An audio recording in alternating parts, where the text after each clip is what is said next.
warahmatullahi wabarakatuh. Yang terhormat Ibu Dewi Mariam Widiarsi, Sarjana Ekonomi Magister Manajemen, selaku dosen pengantar ekonomi makro. Di sini kami akan mempresentasikan hasil diskusi kami dari kelompok 12 yang berjudul Pertumbuhan Ekonomi serta berbagai isu terkait dengan deflasi di Indonesia tahun 2024. Perkenalkan, nama saya Fedrika Udianimas dengan NPM 2024 306301022 dan rekan saya Bulan Ramadhani dengan NPM 2024 Pengertian pertumbuhan ekonomi.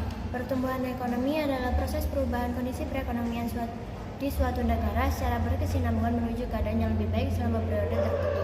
Pertumbuhan ekonomi dapat diartikan juga sebagai proses kenaikan kapasitas produksi suatu perekonomian yang diwujudkan dalam bentuk kenaikan pendapatan nasional. Adanya pertumbuhan ekonomi merupakan indikasi keberhasilan pembangunan ekonomi. Selain itu, pertumbuhan ekonomi di suatu negara menjadi alat ukur untuk melihat atau menganalisa seberapa jauh tingkat perkembangan perekonomian di negara tersebut. Ada faktor-faktor pertumbuhan ekonomi. Yang pertama, ada faktor ekonomi yang mencakup yang A itu sumber daya manusia. Faktor ini dapat mempercepat atau menghambat pertumbuhan ekonomi. Tingginya tingkat pengangguran dapat menyebabkan kemiskinan yang meluas, yang pada gilirannya mempengaruhi permintaan barang dan jasa di masyarakat. Yang kedua, ada sumber daya alam. Keberadaan sumber daya alam di suatu negara perlu didukung oleh kemampuan pengelolaan sumber daya manusia. Jika pengelolaan sumber daya alam terbatas, perusahaan yang bergantung pada bahan mentah seringkali harus melakukan impor untuk memenuhi kebutuhan produksinya. Yang ketiga, ada kemajuan ilmu pengetahuan dan teknologi. Perekonomian suatu negara dapat dianggap maju jika ada peningkatan dalam penggunaan ilmu pengetahuan dan teknologi. Misalnya, perusahaan yang memanfaatkan teknologi canggih dalam proses produksi barang dan jasa menunjukkan kemajuan di bidang ini. Yang keempat, ada tingkat inflasi. Inflasi mempengaruhi pertumbuhan ekonomi dengan cara meningkatkan harga barang dan jasa yang berdampak pada biaya bahan baku. Kenaikan biaya ini dapat mempengaruhi produktivitas dan operasional perusahaan. Yang kelima, ada tingkat suku bunga. Pertumbuhan ekonomi seringkali menyebabkan suku bunga meningkat seiring dengan naiknya pendapatan masyarakat. Namun suku bunga yang tinggi dapat berdampak negatif pada bisnis yang bergantung pada pinjaman modal. Yang kedua, ada faktor non-ekonomi. Yang pertama itu ada faktor politik dan administrasi pemerintah. Struktur politik dan administrasi yang lemah merupakan penghambat besar bagi pembangunan ekonomi di negara-negara berkembang. Politik yang tidak stabil serta pemerintahan yang lemah dan korup sangat menghambat kemajuan ekonomi. Yang kedua, aspek sosial budaya. Aspek sosial budaya dalam kehidupan masyarakat meliputi sikap, tingkah laku, pandangan masyarakat, motivasi kerja atau kelembagaan masyarakat. Pendidikan dan kebudayaan barat membawa arah penalaran dan skeptisisme, menanamkan semangat baru serta memunculkan kelas pedagang baru. Tiga, susunan dan tata tertib hukum. Susunan dan tata tertib hukum serta pelaksanaan hukum dan peraturan perundang-undangan yang keliru seringkali menghambat kemajuan ekonomi sehingga tidak mendukung terlaksananya pertumbuhan ekonomi. Sehubung dengan itu, maka hukum harus dilaksanakan secara tertib dan konsekuen. Ada teori pertumbuhan ekonomi. Yang pertama, ada teori klasik. Teori pertumbuhan ekonomi klasik beranggapan bahwa di suatu negara akan mengalami penurunan pertumbuhan ekonomi seiring bertambahnya populasi serta sumber daya yang semakin terbatas. Menurut para ahli, menurut Adam Smith, Tilsuf, dan ahli ekonomi ini merumuskan teorinya dalam buku berjudul An Inquiry into the Nature and Cost of the Wealth of Nations. Dalam buku tersebut, Adam Smith mengatakan pertumbuhan ekonomi bertumbuh pada peningkatan populasi yang berdampak kepada bertambahnya output dan hasil. Yang kedua, menurut David Ricardo merumuskan teori ini dalam buku berjudul The Principle of Political and Taxation. Bertolak belakang dengan pendapat Adam Smith sebelumnya. Menurutnya, pertumbuhan penduduk yang besar dapat berdampak pada kelebihan tenaga kerja sehingga upah yang diberikan akan menurun. Sementara upah tersebut nantinya digunakan untuk membiayai taraf hidup minimum pekerja sehingga kondisi ekonomi akan mengalami kemandegan atau stationary state. Yang kedua, teori neoklasik. Menurut para ahli, yang pertama menurut Robert Solow adalah ahli ekonomi yang memenangkan hadiah Nobel pada tahun 1987. Solow berpendapat bahwa pertumbuhan ekonomi akan tercapai jika ada pertumbuhan output. Pertumbuhan output terjadi jika dua faktor input, yakni modal dan tenaga kerja, dikombinasikan, sedangkan faktor teknologi dianggap konstan atau tidak berubah. Adapun yang tergolong sebagai modal adalah bahan baku, mesin, peralatan komputer, bangunan, dan uang. Dalam memproduksi output, faktor modal dan tenaga kerja bisa dikombinasikan dalam berbagai model kombinasi, sehingga bisa dituliskan dalam rumus Q sama dengan F buka kurung C kali L tutup kurung.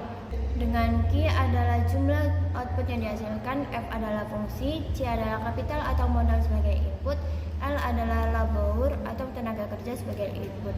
Yang kedua, menurut Harrod dan Domar mengemukakan perlunya pembentukan modal sebagai syarat untuk mencapai pertumbuhan ekonomi yang mantap. Menurut mereka, bila pembentukan modal telah dilakukan pada suatu masa, maka pada masa berikutnya perekonomian akan sanggup memproduksi barang-barang dalam jumlah besar. Keinginan masyarakat dalam pembentukan modal atau berinvestasi ditentukan oleh permintaan agregat atau keseluruhan dari masyarakat dan oleh MAC atau Marginal Efficiency of Capital, yakni perbandingan antara pertambahan modal terhadap pertumbuhan output. Yang ketiga, menurut Joseph Schumpeter, pertumbuhan ekonomi terjadi bila ada inovasi dari para pengusaha atau wira swasta. Dalam hal ini, inovasi merupakan penerapan pengetahuan dan teknologi yang baru di dunia usaha. Inovasi memiliki pengaruh sebagai berikut. Yang pertama, memperkenalkannya teknologi baru. Yang kedua, menimbulkan keuntungan yang lebih tinggi. Yang ketiga, menimbulkan imitasi inovasi, yaitu peniruan teknologi baru oleh perusahaan-perusahaan lain yang dapat meningkatkan hasil produksi. Selanjutnya ada ciri-ciri pertumbuhan ekonomi. Yang pertama adalah laju pertumbuhan penduduk dan produk per kapita. Yang kedua, peningkatan produktivitas. Yang ketiga, laju perubahan struktural yang tinggi. Yang keempat, urbanisasi. Yang kelima, ekspansi negara maju. Yang keenam, arus barang, modal, orang antar bangsa. Selanjutnya ada tahapan pertumbuhan ekonomi dengan masing-masing cirinya. Yang pertama ada tahap masyarakat tradisional atau traditional society. Masyarakat pada umumnya belum produktif. Yang kedua, cara produksi dalam perekonomian masih primitif atau tradisional. Sistem kerja bersifat turun-temurun. Sistem ekonomi belum berorientasi pasar. Dan mata pencahariannya masih berorientasi ke sektor pertanian. Selanjutnya ada tahap prasyarat lepas landas atau precondition to take off. Masyarakatnya menuju ke perubahan di berbagai bidang termasuk sosial, ekonomi, dan politik. Mulai mengenal teknologi supaya lebih produktif dan mulai gemar menabung di instansi keuangan. Yang ketiga ada tahap lepas landas atau take off. Upaya produksi yang tengah dilakukan terus berkembang, pertumbuhan ekonomi semakin mantap, kegiatan industri mendominasi pertumbuhan ekonomi, pendapatan per kapita terus meningkat. Yang keempat ada tahap menuju kedewasaan atau drive to maturity, pertumbuhan ekonomi secara terus menerus, penggunaan teknologi pada masyarakat semakin tinggi, struktur ekonomi semakin kokoh, dan industri modern semakin banyak tumbuh dan berkembang. Kelima ada tahap konsumsi tinggi atau act of peak mass consumption. Tahap ini berada di situasi di mana konsumsi masyarakatnya relatif tinggi, badan usaha dan elemen ekonomi sudah berkembang secara mandiri, demikian juga dengan pendapatan per kapita yang terus naik. Deflasi di Indonesia. Deflasi adalah suatu gejala dan kondisi saat harga barang secara umum mengalami penurunan berlangsung lama dan menyebabkan nilai uang meningkat. Deflasi terjadi karena kurangnya permintaan barang dan jasa, berkurangnya jumlah uang beredar, peningkatan produktivitas, serta adanya kebijakan moneter yang ketat seperti kenaikan suku bunga oleh bank sentral. Jenis-jenis deflasi ada dua. Yang pertama, deflasi sirkulasi. Deflasi sirkulasi pada dasarnya terjadi ketika ekonomi negara mengalami proses peralihan dari periode pertumbuhan yang maju menuju penurunan.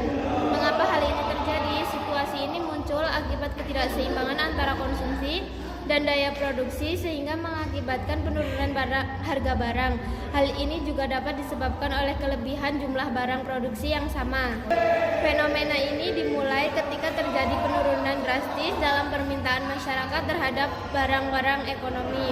Deflasi sirkulasi pernah terjadi pada tahun 2008 ketika beberapa negara telah memproduksi minyak mentah secara berlebihan. Hal ini membuat pasokan minyak mentah menjadi melimpah sehingga harganya turun secara drastis. Konsekuensinya ekonomi menjadi tidak stabil hingga banyak negara mengalami deflasi. Yang kedua, deflasi strategis. Apa itu deflasi strategis? Deflasi jenis ini menekankan pada kegagalan pemerintah maupun bank sentral dalam membuat dan menerapkan kebijakannya. Pemerintah tidak berhasil dalam menekankan angka konsumsi masyarakat melalui kebijakan tertentu.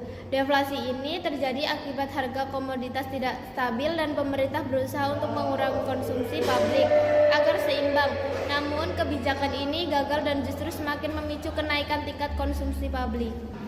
Penyebab deflasi yang pertama, permintaan barang menurun. Penyebab utama dari terjadinya deflasi adalah permintaan barang yang semakin menurun. Hal ini tentu akan menyebabkan harga barang menjadi rendah. Jumlah produksi yang tidak sesuai dengan permintaan konsumen akan menyebabkan barang menjadi sulit untuk dijual. Pada akhirnya kamu akan terpaksa untuk menurunkan harga jual produk untuk menarik konsumen. Yang kedua, jumlah uang yang beredar sedikit disebabkan oleh peningkatan suku bunga di bank. Akibatnya, orang akan berbondong-bondong untuk menabung daripada menghabiskan uang mereka. Yang ketiga, hasil produksi yang sama. Ketika produksi barang dan jasa tetap stabil sementara permintaan dari konsumen menurun, jika jumlah barang dan jasa yang diproduksi tetap sama tetapi permintaan konsumen menurun, maka persediaan barang akan meningkat. Pada akhirnya kamu tidak ada pilihan lain selain menjual produk dengan harga yang murah. Yang keempat, kebijakan moneter yang ketat. Misalnya kebijakan suku bunga yang ditetapkan oleh Bank Indonesia sebagai otoritas moneter dari mempengaruhi tingkat deflasi. Jika suku bunga tinggi, kamu mungkin saja akan lebih memilih untuk menyimpan uang di bank agar mendapatkan imbal hasil yang menarik. Lantas apa konsekuensinya? Pada dasarnya berbagai faktor penyebab deflasi tersebut saling berhubungan dan mempengaruhi satu sama lain yang akan membuat peredaran mata uang menjadi menurun di Indonesia. Dampak deflasi. Deflasi memiliki dampak positif bagi perekonomian, misalnya harga barang dan jasa menjadi lebih terjangkau, mata uang menguat, masyarakat lebih terdorong untuk menabung dan munculnya pola hidup hemat atau frugal living. Dampak negatif deflasi diantaranya aktivitas ekonomi melambat, pendapatan produsen menurun, resiko PHK meningkat, potensi terjadinya resesi ekonomi, dan investor menarik modal karena ketidakseimbangan ekonomi. Selain itu, deflasi juga berefek domino pada pendapatan negara, yakni pajak. Dengan meruginya produsen barang penyediaan jasa otomatis membuat mereka tak bisa membayar pajak sebagaimana saat kondisi normal. Cara mengatasi deflasi yang pertama, kebijakan moneter bank sentral dapat menurunkan suku bunga agar masyarakat lebih terdorong untuk meminjam uang dan membelanjakannya, sehingga meningkatkan peredaran uang di pasar. Yang kedua, kebijakan fiskal. Pemerintah dapat meningkatkan belanja negara untuk proyek infrastruktur, subsidi dan insentif pajak guna mendorong daya beli masyarakat dan investasi.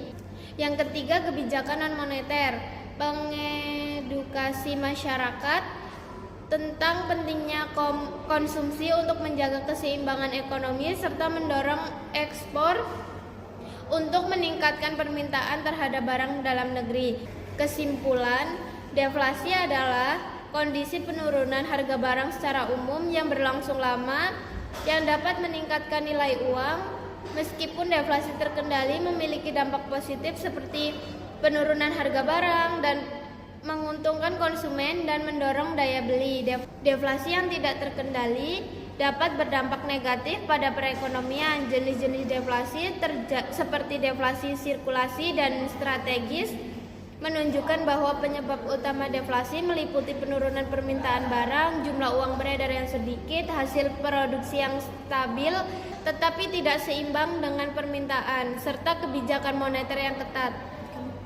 Deflasi dapat memberikan dampak positif seperti harga barang yang lebih terjangkau dan pola hidup hemat. Namun, dampak negatifnya jauh lebih signifikan, termasuk perlambatan aktivitas ekonomi, penurunan pendapatan produsen, peningkatan resiko PHK, potensi resesi ekonomi, dan berkurangnya pendapatan negara dari pajak. Oleh karena itu, deflasi perlu diatasi dengan kebijakan. Namun, dampak negatifnya jauh lebih signifikan, termasuk perlambatan aktivitas ekonomi, penurunan pendapatan produsen, peningkatan resiko PHK, potensi resesi ekonomi, dan berkurangnya pendapatan negara dari pajak.